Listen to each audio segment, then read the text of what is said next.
Welcome to Keeping It Real, the largest podcast made by real estate agents and for real estate agents. My name is DJ Paris. I'm your guide and host through the show. And today is our monthly series, Learn with a Lender, with a legend in the lending space, Christian Bachelder.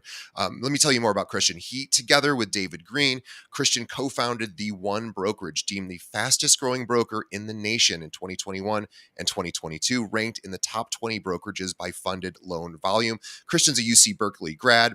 He has a bachelor's degree in chemical engineering, but hated the industry and wanted to get out of capped earning potential. Got into real estate with the help of a childhood family friend who had some success in the business and discovered he had a knack for connecting with people and adding value to their mindsets, investments, and journeys. He's a licensed real estate, insurance, and mortgage broker.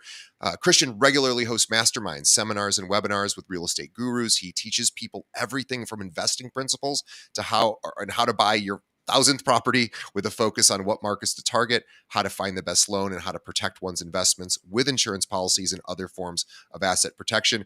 He has purchased 15 properties himself in the last 12 months and has an amazing strategy for all of us to consider doing a similar thing. Maybe not that many properties in a year, but certainly buying investment properties. There's a lot of our listeners that have not taken the plunge there, or they just want to learn to work with investors. Christian is kind of an expert in all things investments, but he's going to talk about these same principles that he teaches, he does himself. He created a course for loan officers to enroll in to teach the fundamentals of the sales process, how to become the best advisor possible, how to get the most out of this career path, and tips on succeeding in any market. You may know him from Bigger Pockets or from really anywhere people are talking about lending. Christian Bachelder, his website for the brokerage is The One Brokerage. One is the number one brokerage, theonebrokerage.com. Please check them out and consider using Christian on your next client purchase or your next purchase. He and his team would love the opportunity to talk with you. Christian, welcome back to the show. Absolutely. Happy to be here. Yeah, happy to have you here. We got some pretty good news, and I don't really love talking about chasing rates because rates are, at least in the primary home buyer and seller market, I never think they're the biggest driver for activity. Of course, we're not at 3% rates that we were in 2021 and 2022, but we're not at the high of 2023 and even last year. We are currently at a low for the year, and anticipation for the Fed rate being cut next month. And that has hopefully drummed up some interest from buyers who are sitting on the sidelines. And again, it's not a massive rate cut, but you can find rates now in the 6.6 to 6.8 space, which is kind of exciting, I guess, if you were sitting and waiting. So just wanted to get your take on kind of what's going on and what agents should know about it. Yeah, I mean, the general consensus is the Fed's going to drop the federal funds rate by what will most likely be 0.25% in September. And that's something we haven't been able to say for a while, right? They've kept the federal funds rate stagnant for quite the last few meetings now at this point. And the betting market, so that you guys understand kind of how the Fed operates, mortgage pricing and really all consumer debt pricing in terms of interest rates, they follow what things are projected to happen, not what are happening. Yeah. So, like last month, this month, when the Fed says, hey, we're keeping the rate unmoved, the market doesn't really care. They already knew that, right? What they care about is what they're likely to do next month, because lenders price aggressively to get ahead of things. The same thing, I usually compare it to sports betting. You always hear like the lines in Vegas, like somebody, the Lakers are 100-point favorite or whatever, or a plus 100 underdog or whatever the case is, right? What that means is that there's already kind of been an expectation placed on the likelihood of the Lakers winning, right? That's exactly what happens. And books are willing to pay you out based on the likelihood of them winning. They determine them to be either favorites or underdogs. It's the same exact thing that happens with the market. Market makers, these large banks and people much smarter than me, are paid and employed to deduce what the wording is that the Fed uses in their meetings and what is likely based on the market events and market criteria of what the Fed is likely to do next month. And what banks do is they get ahead of it. They set the lines, so to speak, right? And the line has very clearly been defined that a drop is happening in September. These people are very rarely wrong. It does happen. It's rare. It usually happens when things outside of our control happen. The last time where it really happened in a significant time period was COVID. And that's just because nobody knew what would happen when the world's being shut down, right? That's kind of one of those things that you don't prepare for. It's happened usually around wars. It's happened around, major stock events, things like that. But on a typical, not surprising month, these people are good at predicting what will happen. And I am fully under the belief, and maybe somebody will point back to this video and tell me I was wrong if it doesn't happen, but I believe the Fed will cut rates by 0.25% in September, and that's already baked into mortgage prices. Yeah, it's already moved. That's correct. So just in the last 2 to 3 months here, as this prediction has kind of started to take place, rates have come down from an average of about 7, which is where they were for just your standard primary residence, down into the mid to low 6s. So you can very realistically get a 6.2 to a 6.5 rate right now on a primary residence, which we have not been able to say for almost a year now, which is some relief. Obviously, it's not back to the 3s and 4s where we would like it to see, but it is some crack in the armor, so to speak, of the at least, short-term history, unwillingness to pivot of the Fed, right? And it's nice because usually once they start to pivot, it continues that way for a little bit. Usually they don't cut rates once and then not move them again for a year. Usually when they start cutting, that kind of shows their desire of the economic progress, and usually more to follow, right? Very rarely in history has the Fed just made one rate movement and then kept it stable. Usually when they start to drop, they continue until they reach their target that they would like to get to. So I'm hoping it continues after September into the next year, and next year, we'll see what happens. But it's a good first sign. I'll put it that way. Yeah, I think it's a good opportunity for agents to just communicate what's happening right now, whether their clients are, especially their already existing primary home. I mean, primary home built or people who already own homes are already at a 3%, 4% potential rate if they refinanced, which they probably did 3 years ago. And now they're probably not looking to move. This isn't, news enough to sort of jump on the ball unless they have to, unless there's a life event. But if there is this need to move in the next 12 to 24 months, if I was an agent who was practicing, I would start calling my sellers, my owners rather, and say, hey, rates have dropped a little bit. There aren't a lot of buyers yet flooding the market, although it's also kind of the end of the busy season. So it might be time to at least start looking at what you want to buy next. Because we know, you can take a look at the data and say homes in your neighborhood with most major markets, are selling pretty quickly right now. Although we did see an uptick in the last month where days on market did increase a bit. I think that has to do a lot with just the end of the sales cycle. We have, kids going back to school, parents not wanting to move as much around that same time, but we're seeing less competition. So I think there's definitely an opportunity there to just have that conversation, say, hey, let's get you on some safe searches. Let's take a look at where your next move wants to be, because there's not as many buyers right now, and yet rates are a little bit lower. We can sell your place pretty quickly based on historical data, and, just have that conversation and get them at least in the mindset of possibly starting to look. Yeah, 100%. And I mean, it's important to keep in mind the type of properties that you're targeting, right? And who else may be interested in them. This is the biggest thing that I think realtors forget, and really home buyers mainly forget, is if you're targeting a property that, for instance, may make a good primary residence, does that coincide with a property that may also make a good rental, right? If you're looking for a property where maybe you want to do a live-in flip or a house hack, are you looking at a property that may need renovation? If so, you're probably competing with a flipper, right? If you're looking for a property that's in a good school district, are you competing with everybody who has a desire for that, right? So when you're targeting properties, kind of fracturing what your expectations are in terms of I need this, I need this, I need this, can a lot of times give you access to better opportunities, right?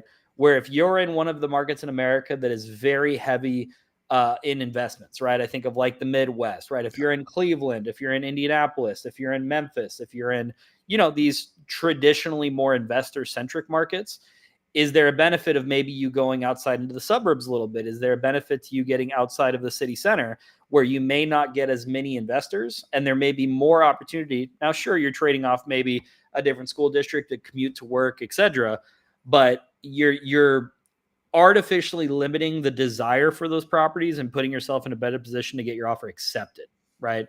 And that's why I think agents, while location, mastery is a part, a part of being a good agent, understanding your market, understanding, all the uniquenesses to the market that you're working in, being able to pivot with your buyers into neighboring zip codes, into different asset types, maybe a duplex, maybe a triplex, right? These things that they may just be opening up their capability of actually getting something into contract because there's a different level of competition, I think is very important, right? Yeah.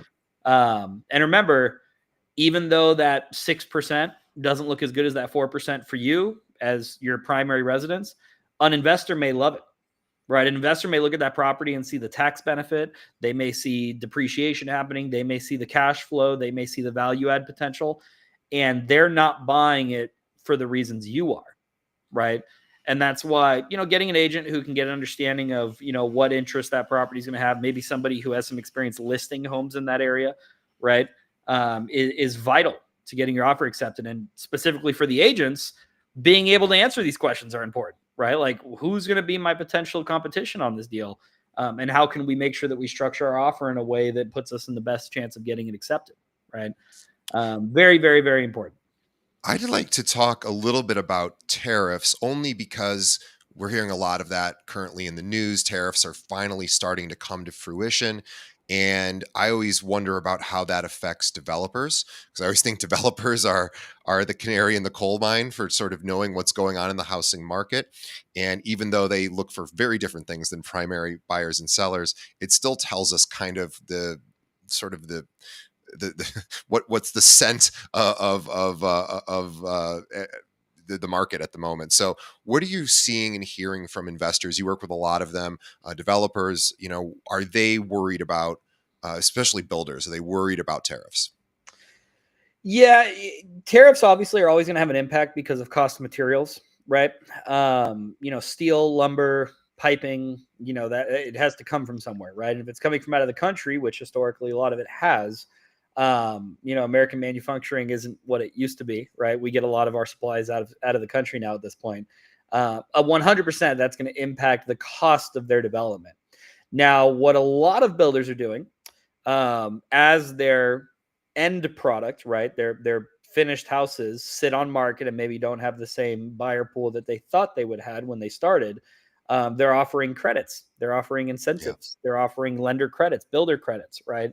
And what that means is that they are trying their best, so that you guys understand, when you see a builder offering, $20,000 in closing cost credit, they're not doing it just out of the, good of their heart, right? They're not doing it because they really care about you as a buyer. They're doing it to protect their sales prices.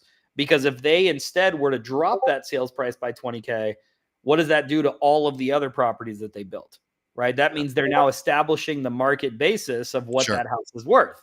And then unit 2 and unit 3 and unit 4 and unit 5 all have to have a 20K price drop because they've established the market, right?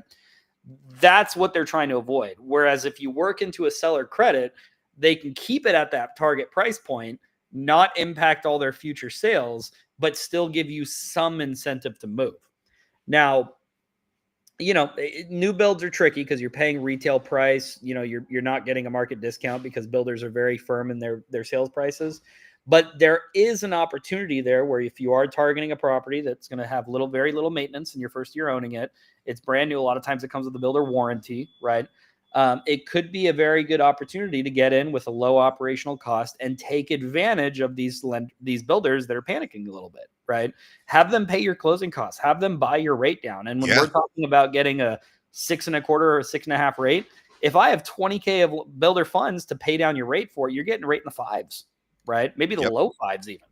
And it gives you much more flexibility where if you're pre-approved with your lender at, a 500K purchase price and this new build's at 550, that may be above your threshold, but that's assuming you get the market interest rate, right? It may be within your threshold if you can use that builder incentive and buy it way down. So, obviously there's opportunities everywhere. Builders, I think, are a very unique one where, like, I don't personally with you, I don't really care if builders are struggling or not. I care about how my buyers can take advantage of it. Sure. Like, just being transparent with you. Sure. Right. And if a builder struggling is going to lead to my buyers saving tens of thousands of dollars in interest over the course of a 30-year loan, good. I hope they struggle. Right. Let's get better deals for our clients. Um, but yes, to answer your question, just generally, I am seeing some builder uncertainty, and it's usually displayed based on these incentives that you get when you buy. And whether or not that's the quote unquote canary in the coal mine, that could be a question that's brought up, because the downwind effects of that is that builders just stop building. Yeah. And that's a problem, right? And that's, I have my personal opinions on things that the government should do to uh, incentivize building and to, maybe some tax credits, maybe some state run programs, something that gives these builders a reason to continue doing this instead of just taking these big haircuts that they're doing at the end of their deals. Um, and that's a whole political debate of, why are we giving builders more money? But in theory, you do that and it increases, the opportunity of people to buy homes.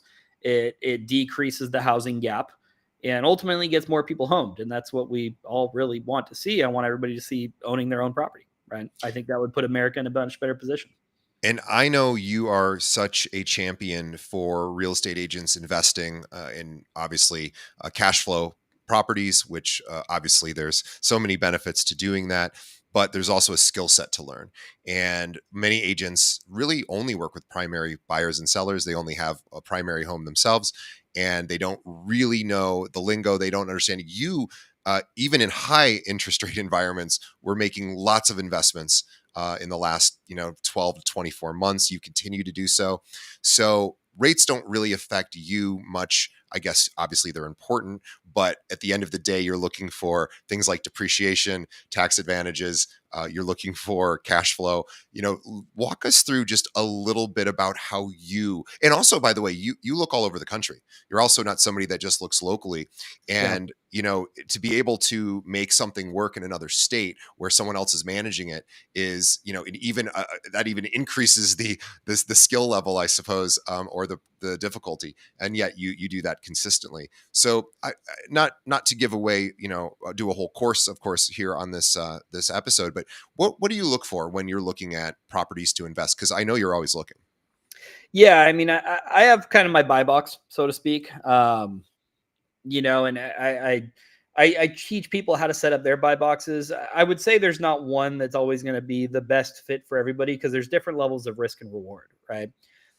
My investing strategy is a little riskier, admittingly, but I've determined that risk is worth taking for the potential reward, right?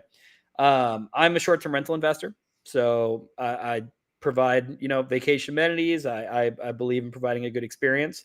I do not target typically more suburban areas because I don't really want to take homes from people who are living there, right?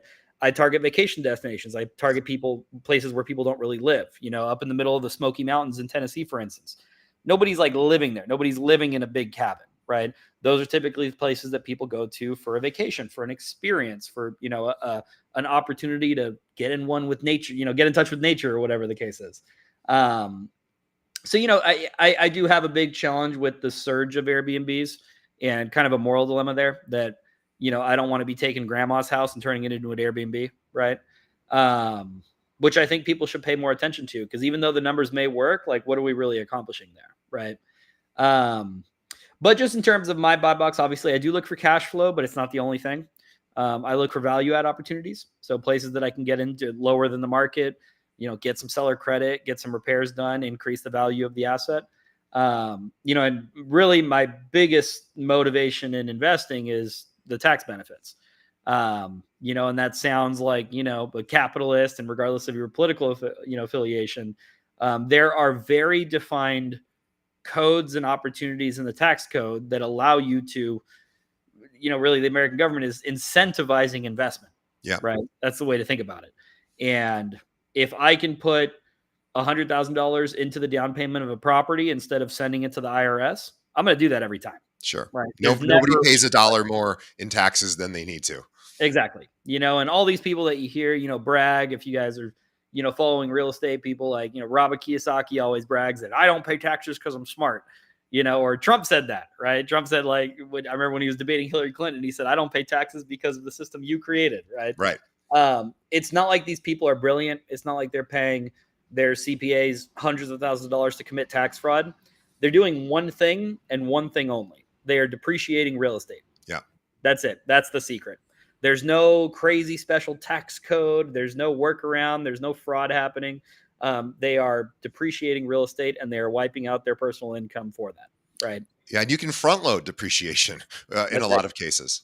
That's right. Yeah. I mean, I can run through the numbers of my property that I bought. It's about a $1.6 million property in the Smoky Mountains. Very nice cabin. It probably won't cash flow. Probably won't, being fully transparent, right? It'll probably just cover the mortgage and that's about it. Maybe even have a monthly expense to me. But it gave me a $350,000 tax write-off. So like, I don't really care if it cash flows, because that was, probably $150,000 to $200,000 that I was sent to the IRS instead.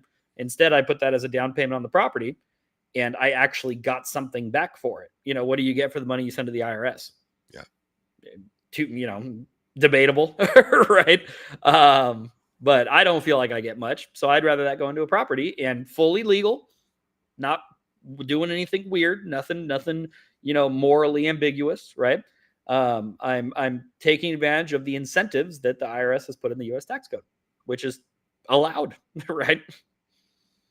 Yeah, it's really interesting, and there's all sorts of opportunities where even if somebody doesn't want to do short-term rentals or long-term rentals or deal with managing a property or even paying someone to manage a property, there's syndication deals that you can get involved in, and those are really interesting. I find those to be sort of investing light, a little bit less risk.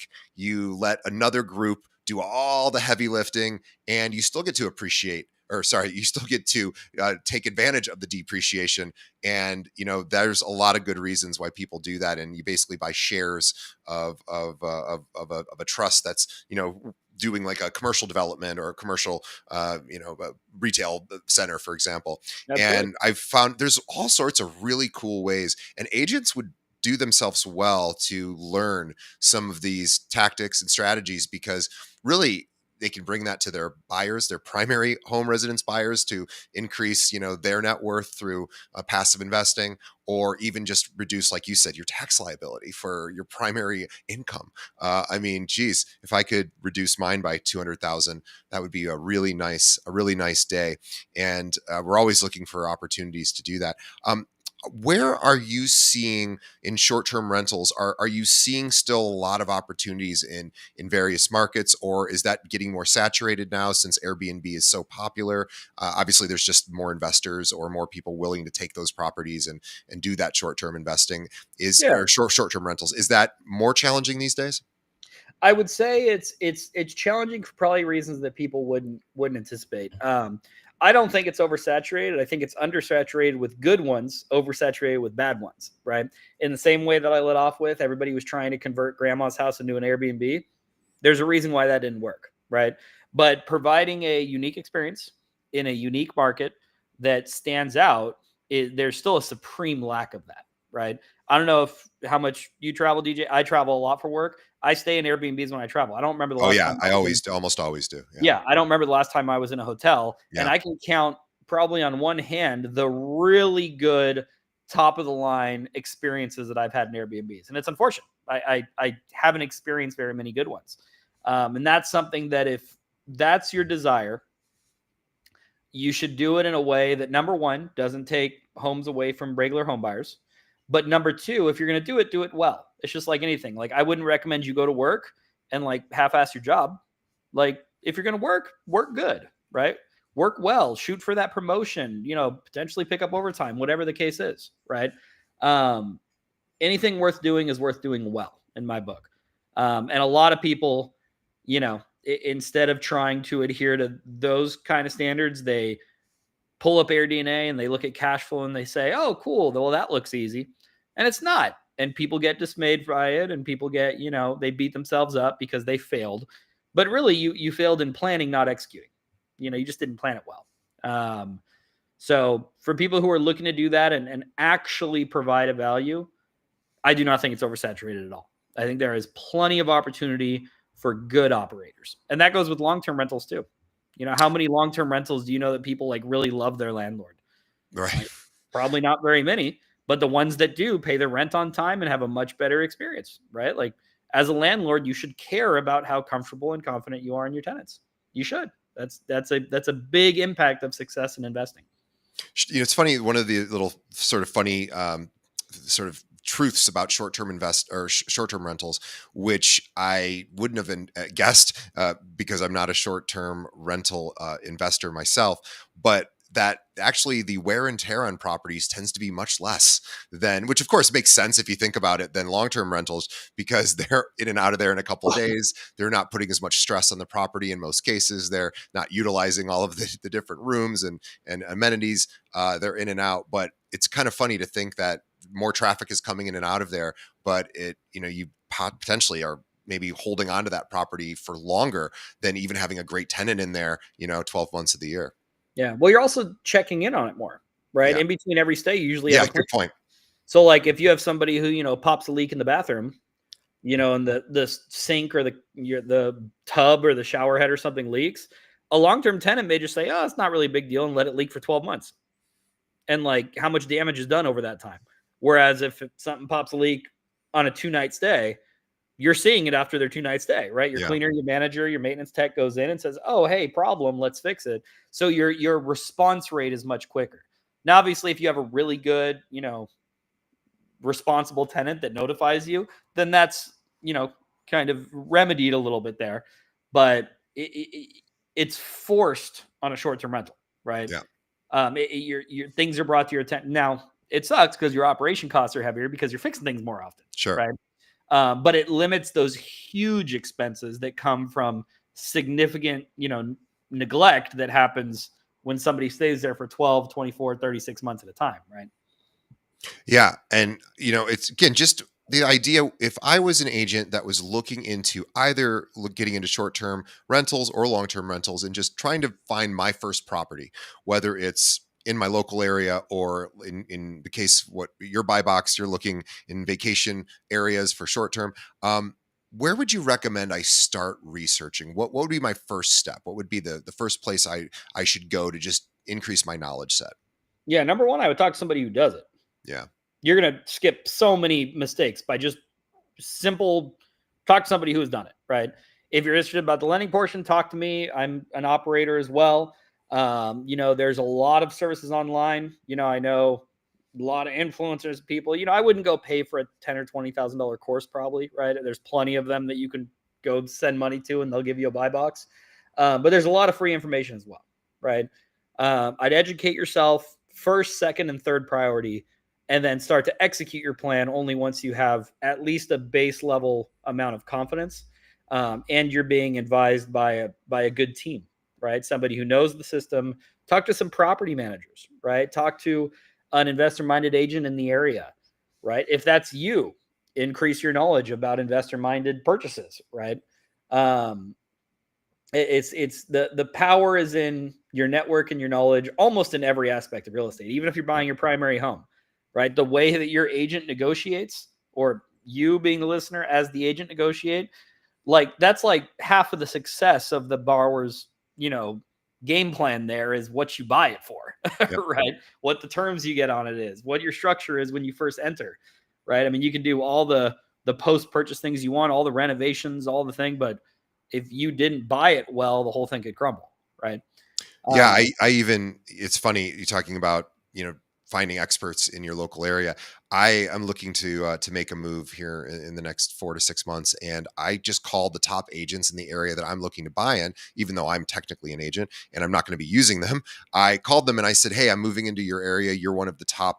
You have some of the most market share in this area. What do I need to know about buying in this Yeah. area?" Wasn't sure that they would talk to me because technically, I guess I'm competition in a sense, or if it's one of their listings, not. But I wanted to know their secrets. I was shocked. They were like, "Oh, this is what you need to know." I It's was weird. They will it give it away for free. absolutely, and the same Absolutely. on the investor side. It is. especially investors. Investors really love to talk to other investors. They love to knowledge share. They love to just network because, again, they trade properties sometimes as well. That's It's right. this network of not everything hits the MLS, and there's a lot of properties that sort of are through just backdoor channels of people who are networked together. Certainly, investors are that way as well as developers. So yeah, great. Great thing there. I think our agents, or our listeners rather, who are agents, should be reaching out to you even for their primary home buy. In fact, especially for primary home buyers. We really appreciate you reaching out to Christian. Give his team a chance on your next pre-qual.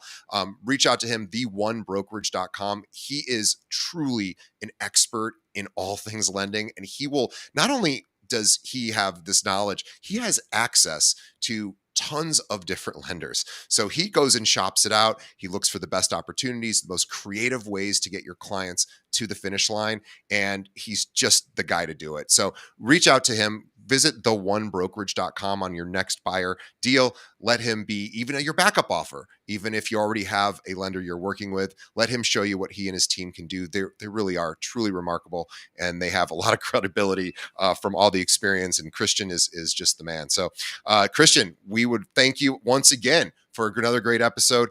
On behalf of Christian and myself, thank you to everyone listening. Please check out the1brokerage.com. We'll have a link to that in the show notes. Follow Christian on his social media channels. We'll have links to that too. And on behalf of all of the audience and myself, thanks to Christian for spending time with us today. He is a busy man and busy brokerage owner, and he's always comes once a month to share his knowledge and wisdom with you. Thanks to our sponsors, and also thanks. We really encourage everybody to share this episode with a friend. Think of another agent that is struggling right now. It's a tough market, so send this episode to them, and also leave us a review on whatever podcast app you're listening. We appreciate that and read your reviews, and are always looking to improve to meet your needs better. So, all right, Christian, we will see you next month and see everybody on the next episode.